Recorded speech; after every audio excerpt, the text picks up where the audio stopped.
So we just saw the Apple Watch Series 9 and Ultra 2, and not much has changed, at least on the outside. On the outside, they're pretty much the same watches as before.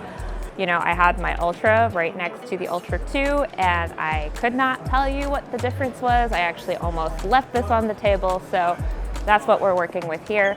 The Series 9, there's a new pink version. We love pink. Barbie's out. Love the new pink watch. But on the inside, there is a new processor, the S9 SiP. This is the first major processor upgrade that we're pretty much seeing since the Series 6. And that's supposed to do a whole lot of things. Basically, it's making things faster. Siri should be able to understand you a lot better. There's also going to be a lot more power efficiency, which means the screens can be brighter. The Series 9 is going to be 2,000 nits, and the Ultra 2 goes up to 3,000 nits, which should theoretically mean that if you're out in super direct sunlight, you should be able to read everything a lot easier.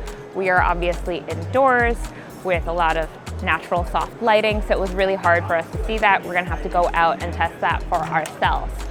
Power efficiency also supposedly translates to better battery life, kind of. The estimates are the same, 18 hours for the Series 9 and 36 for the Ultra 2. But again, we'll see how it fares in testing. There is a handy double tap feature, but it's not really new. If you've used assistive touch before, you kind of already know how to use that.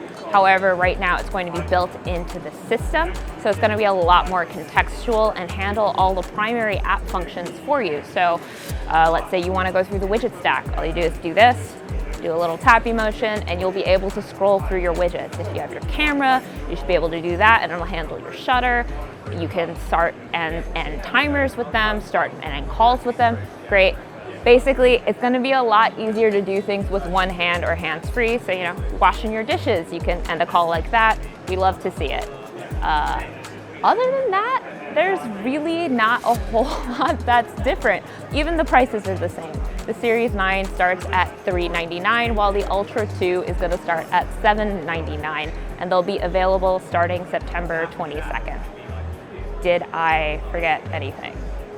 No, I think that's all that's new. Guys, I'm so sorry, but I forgot to tell you that it also has a new U2 ultra wideband chip. So that's not the only new thing.